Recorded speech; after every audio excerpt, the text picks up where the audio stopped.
Morning, everybody. Morning. Morning. Morning. So, Leo, let's go ahead and get started.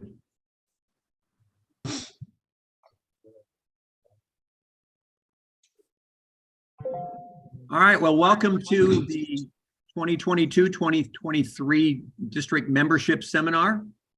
It's kind of mid-year, but it's going to put everybody in a good position for next year, and it'll have opportunities to help you complete your whatever you're doing this year, hopefully help you to meet your goals for this year. The intent of this seminar is when you're done, you'll have the beginnings of a membership plan that addresses the three phases of membership, the attraction, onboarding, engagement kind of project, and retention. So we'll have breakout rooms for each of those three phases, and you'll be able to discuss some of the content that we have and start filling out a form that is your membership plan. John, we'll go over that and show you that later as to how that works. So that's the intent, and hopefully that'll be your first step towards a membership plan and actually working the membership plan. Next slide, Leo.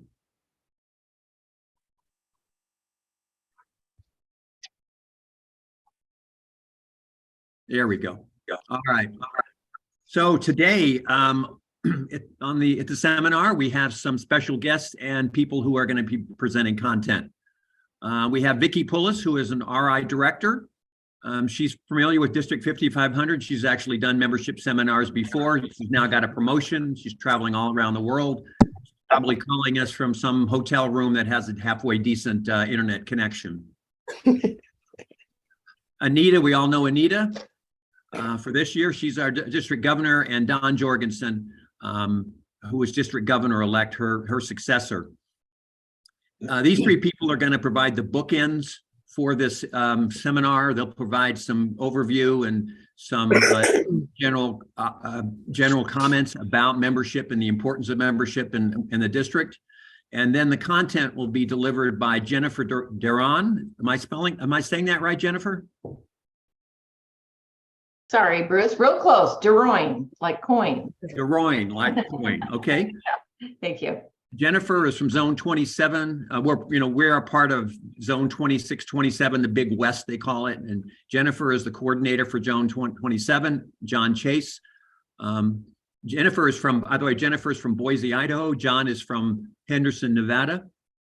And then I will be presenting also. So the bookends and the content.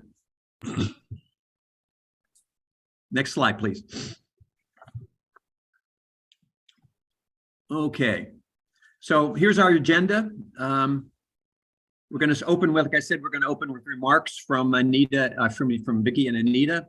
We're going to take a review of what our growth metrics have looked like in the last few years, kind of set the stage. John will be talking about the club action plan process, which is going over the plan and the metrics for your particular club. And then we'll have a break, and Jennifer Duroin will talk about onboarding new members, and then we'll talk about engaging and existing members, next steps, and then Don will close it out. Each one of these three sections. Can you give me that? No, it wasn't. Please go ahead and yes, thank you. Each one of these sections on attraction, onboarding, and engaging will have content, breakout sessions, and then a report out. So while you're in your breakout sessions, you'll have a chance to fill out the applicable section of the membership plan. So hopefully you'll be out of here by noon, maybe sooner, depending on how quickly we move through this. But really, the breakout sessions are important. It gives a chance to talk about ideas, some things that maybe you hadn't thought of, and be able to really think things through. Maybe you haven't had that time this year, and this will be a chance for you to start that process with your club. Here we go. Okay. Vicki, why don't you kick it off with some comments, if you would. Thank you so much. It's so good to see all of you this morning. It's always a good time to talk about membership, right? I want to thank each one of you for making this investment to learn, to share, and to plan how to help each of our clubs thrive now and into the future. As Bruce said, I serve as Rotary International Director, and while this is a wonderful role in our organization, I completely understand that the real results, the real work, and the real success of Rotary is what each of you do in your Rotary Club, so thank you. I'm here to support and serve you, and all of the other zone and district team members are also here to serve and support you. And this is an invitation not only to get as much as you can from us today, but also to remember that we're available to continue to serve and support you at any time. You know, there's so much that we know about what leads to clubs that are thriving. We know a lot about engaging members and others who come into contact with our clubs. We know a lot about what attracts people to Rotary in the first place and how these connections are initiated. We know a lot about why people leave our clubs too. Let me share just some of this information with you. We know that a good club experience is the most important thing to create satisfaction for our club members. And when we dig down, this means good club meetings, confidence in club leadership, which includes transparency and clear goals, satisfaction with club service and the impact of the club on the community, and members finding friends and connections through the club. We know that engagement is key and that disengaged members have not found friends, connections, or purpose in the club. Other top reasons for leaving the club are that the club doesn't reflect my values or lack of community impact.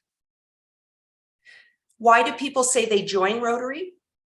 The biggest attractor is local community service, along with seeking professional and community connections. Why do people stay in Rotary? Friendships is the biggest factor and the biggest shift from why people join. Service, especially community service, also remains a top factor. Now, all of this data and knowledge is interesting, but it doesn't make a difference unless we create meaning and take action. And that's why we're here today. Each club is unique in so many ways. What can we learn from the data that'll help us with the unique situation in the club? How can we include our members in finding the best path forward? Remember that we have incredible flexibility at our fingertips. We're able to leverage new ideas and new ways of doing things that give even better experiences to our members. We're able to adapt and innovate to meet new and changing needs. Success will result from your commitment to creating positive results in your own club, to engage others in the effort, to set a clear path forward, and to stay focused on the plan that you set into place. What does success look like? Well, this may sound a little silly, but I think it looks like love. We start by loving our members, truly appreciating them for who they are, and making sure that every one of our members feels welcome and included. Making sure that every member is engaged in our club in a way that is meaningful and valuable to them. And then let's use that acronym of love with the letters L, O, V, and E as a guide for how we lead. L is for listening to our members. O is being open to new ideas. V is staying true to our values: friendship, integrity, diversity, service, and leadership. And finally, E is leading with energy and enthusiasm. The result, the success, is that our members will love Rotary. And when our members love Rotary, they will share their club with other people that they know and respect. Members who love Rotary will expand our reach to people who don't know about Rotary yet. Love leads to success. Again, I so appreciate each of you being here today, making time on this lovely Saturday morning to talk about your clubs and how we can help them be more successful. And I want to acknowledge District Governor Anita McDonald and District Membership Chair Bruce Monroe for their commitment to bringing these resources and support to each of you. And also to John Chase and Jennifer DeRoyne as part of our zone team. And I'd like to take just a moment and introduce the person who will follow me as Rotary International Director on July 1st. And that's Dan Himmelspach. Dan joins us from the Denver area today. He's a wonderful person. And Dan, I'd like you to have the chance to say a few words if you'd like. Well, thank you, Vicki, and I won't take much time, but I just want to again thank Bruce and John and Jennifer for putting the effort into putting this together on a Saturday morning. And as everyone knows, you know, we've got a membership issue in North America, particularly. And as Vicki just said, it takes dedication and effort at the club level, and that's what's going to change it. It's what's going to turn it around. And I just want to thank everybody so much for being out on Saturday morning and working on this. And this is what we need to continue to do. So thank you very much. And I'm just here to learn and hear what all you have to say.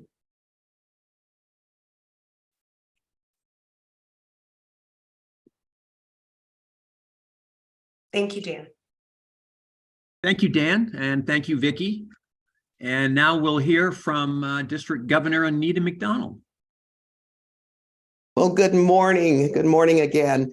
And I know, Bruce, you said that I could change the view, but I'm looking at myself, which isn't the first thing I want to see this morning.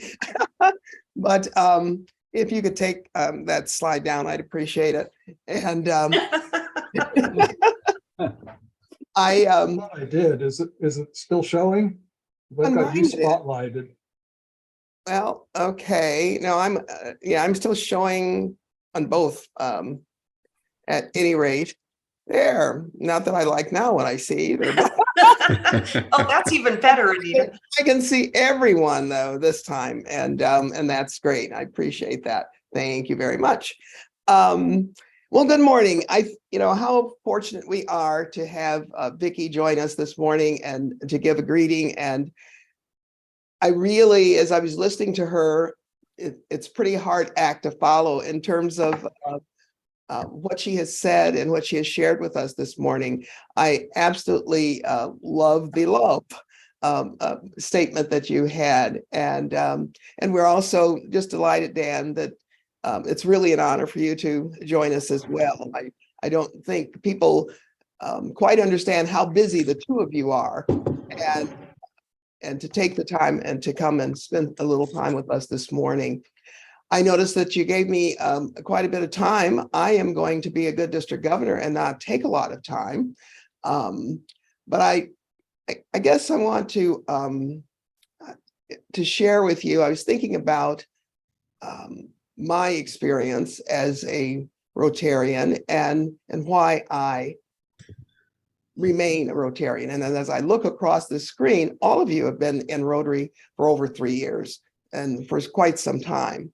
And you probably have your stories as to why you continue to remain. And I think one of the issues that Bruce will point out and that we'll be looking at today is, why is it that some members don't last 3 or more years? And what is it that we might be needing to do a little bit better to engage those individuals? Or what is it that we're missing? And when I joined, yes, I joined for community service. Today, with the technology and the communication that we have, how we tell people about community service, how we invite them to engage with us is so much different. And some of our younger population are being engaged and invited in a very different way. And I think that it would be helpful for us to look at what might we be doing that we could do differently to engage with that population and use the technology as a real engagement tool. I think many of us have looked at it as a mechanism to separate us and, oh, we love being together. But gosh, now we can pull Vicky in and we can pull Dan and we can pull John in. We've got all these individuals that we never would have had at a membership seminar, or maybe we would have, but it's just so much easier for all to participate and to be here because of it. And so I just put those things out to you to think about, those 3-year and under individuals and what we are doing today that we may not have been doing in the past to engage individuals and to make sure they are engaged. I love when I come to the club meetings, I talk about Jennifer's comment about caring and the warmth, and I think the love statement kind of pulls that together as well. You know, are we providing individuals that which is getting at their passion and helping them to feel that they are doing meaningful things that are meaningful for them as well. So I would like to extend my appreciation to Bruce for putting this together as well.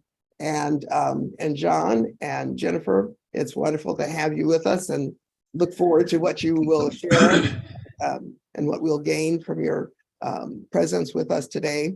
And I want to thank all of you for being here, because you could have been doing something else on a Saturday morning and could have been having a cup of coffee or meeting with friends, sleeping in, taking a run, whatever.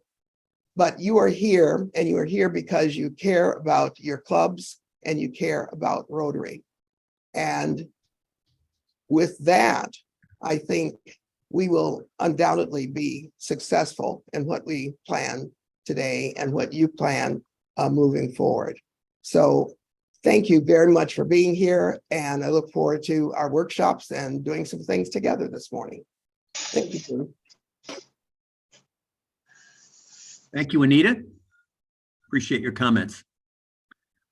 We will close it out with final words from our district governor-elect, Don Jorgensen. Thank you, Bruce, and I will be very brief, taking that from Anita, and I never like standing in the way of people in lunch. 4 quick points. Number 1, I want to thank you, Bruce, for putting this together. Tremendous job, tremendous program. I want to thank you, Leo, for doing all the technical work. You made it look easy. And especially want to thank our friends and colleagues and leaders from the zone, Vicky and Dan, Jennifer and John. Everything was valuable. We know how valuable your time is. So this is great. And it's so great just for our members and folks here to understand how connected we all are, from the member in a club all the way up to Rotary International. So thank you for being here. And I said I'm smart because I'm also going to refer back to something Vicky said too. And the point is this, unless the member has a good club experience, nothing else matters. So we start there. And that's the thing to look at first. How are we meeting their needs? And the way I put it, how is Rotary adding value to their life? And we can never forget that, whether they're a member for 5 days, 5 years, or 5 decades. My third point is from Anita and Sue and Bob and I, our role in the district is to support you, to support your club. So any questions, any needs you have, we've got a great membership committee with Bruce and everyone he just mentioned, but we're available to at any time because that's our role. You know, Rotary is about the members. So we're all in this together, and we don't ever want anyone feeling like they're out there alone on the raft. And then finally, I want to close by, I'd ask you to think again about Vicky's acronym there, to listen, to be open, to value the members, and to serve with energy and enthusiasm. So as Vicky says, let's share the love, and thank you all. Anita likes to kind of chide me a little bit on the fact that I'm an engineer by profession, and I like numbers, because I believe that if you can measure something, you can understand it. And if you understand it, you can improve it. Now, I understand that these are personal relationships and not everybody fits into a neat box, but certainly your solutions can be personal, but the But the reasons certainly can be categorized and counted. So at a very high level, I wanted to talk a little bit about what we did last year. Each of you, this is an aggregation of the district. Each of you have your own situation in your clubs. That's why we had sent you the goal setting worksheet, which gives you your club's particular 5-year average, your club's particular 5-year attrition rate, and helps you to work through what needs to be done for your club to be able to grow. But last year was really a good year for us. It was the first time in 5 years that Rotary District 5500 had growth. And the predominant reason was that we brought in 2 new clubs. We brought in the Tucson Verde Club and the Sahuarita Club. That brought in a net of 58 members. So we had a very good year last year, and I even though she's not here, I want to recognize Hank Husking and Joyce Finkelstein, who was my predecessor, for the work they did that led up to this good year. We had half our clubs grow last year. A third of them lost, and 17% about stayed the same. And the problem with the 17%, it wasn't that they lost 3 and lost, they got 3 and they lost 3. It was they got 0 and lost 0 because they did not have really any membership activity at all for that year. So we have some work to do, obviously. The 34% almost met. Last year, we brought in 234 and we lost 230. So those 30, that third, the third of the clubs that lost members lost almost as many members as the half of the clubs that did gain members. So the smaller clubs are the clubs that are losing at a bigger rate than the clubs that are growing. So we have some work to do with the clubs. We need to stem the flow of attrition from the clubs that are losing members, in addition to the clubs that are gaining members, because they'd be able to gain even more. Next slide, please. So where are we right now? We've kind of fallen back into where we were the previous years. We are down 20 so far this year. We brought in 107 new members and lost 127 new members. So we're on track as we were the previous years before the good year we had last year. About 36% of our clubs, 18 had grown, and about 40% maintained, and 26% actually lost members. And again, we lost 20, there's 36, that 26% lost more members than the 36% that gained members. So the clubs that are losing at a bigger rate than the clubs that are growing.